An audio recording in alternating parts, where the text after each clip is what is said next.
আসসালামু আলাইকুম। আমরা আলোচনা করতেছি পার্ট অফ স্পিচের উপরে আসা বিভিন্ন ধরনের কোশ্চেন বিভিন্ন পরীক্ষার। ওকে, আমরা আলোচনা করব কোনটি পার্ট অফ স্পিচ নয়। Noun, gerund, pronoun and verb. আমরা সবাই এই কোশ্চেনটা জানি যে এখানে সাধারণত জিরান আমাদের পার্ট অফ স্পিচ নয়, যা নাউন হিসেবে ব্যবহার হয়। আমরা জিরানকে ডিরেক্টলি পার্ট অফ স্পিচের অংশ বলতে পারি না, কিন্তু পার্ট অফ স্পিচ হিসেবে ব্যবহার হয়। এটা আমাদের একটা নাম। সঠিক answer B. Part of speech কত প্রকার? আমরা এটা জানি যে পার্ট অফ স্পিচ হলো আমাদের 8 প্রকার। এটা সাধারণত বিভিন্ন ধরনের পরীক্ষা আসছে। ইংরেজি ব্যাকরণে অ্যাডভার্বকে বাংলায় কি বলে?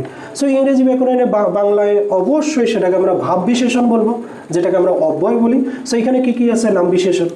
এটা তো আমাদের অ্যাডজেক্টিভ, তাই না? নাম বিশেষণ সাধারণত নাউন অ্যাডজেক্টিভ হয়, যা নাউনের পূর্বে থেকে নাউনটাকে কি করে মডিফাই করে। সমুচ্চয়ী অবজেক্ট, আরে সমুচ্চয়ী অব্যয়। তো সমুচ্চয়ী অব্যয় তো এটা আমাদের এর প্রয়োজন নাই। সাধারণত এরপর হচ্ছে নামপদ। নামপদ তো আমাদের নাউনকে নির্দেশ করে, সুতরাং সঠিক অ্যান্সার হলো ভাব বিশেষণ। The number of part of speech in English grammar is, English গ্রামারে পার্ট অফ স্পিচ কয়টি? 8টি। Life is a walking shadow. Life is a walking shadow. এই ওয়াকিং শব্দটা সাধারণত আমাদের শ্যাডো নামক ভার্বের পূর্বে বসে, এবং তার পূর্বে আমাদের কি আছে? একটা আর্টিকেল আছে, যেটা দ্বারা আমাদের একটা অবজেক্ট ক্রিয়েট করা হয়েছে। আর ওয়াকিং শব্দটা শ্যাডো নামক ভার্বটাকে মডিফাই করছে। ওই অর্থে ওয়াকিং শব্দটা হলো আমাদের একটা অ্যাডজেক্টিভ, যা নাউন, ভার্ব বা অ্যাডভার্ব নয়।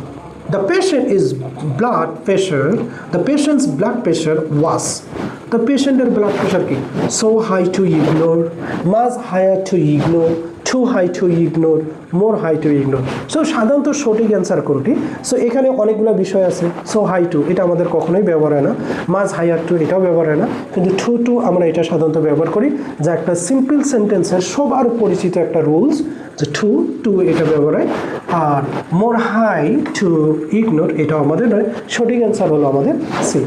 Identify the part of speech of the underline word is in he never made any mention of the matter that I would matter later. So এখানে ম্যাটার শব্দটি কোন পার্ট অফ স্পিচ আইডেন্টিফাই করতে বলছে। যে matter শব্দটা দেখো তো, আমরা কি দেখতেছি? লেটার শব্দটা কিন্তু আমাদের অ্যাডভার্ব, তার পূর্বে থাকা ভার্ব উড এটা, এবং ম্যাটার শব্দটা ভার্ব, যার কারণে এটাকে মডিফাই করছে। সুতরাং সঠিক অ্যান্সার হলো ম্যাটার।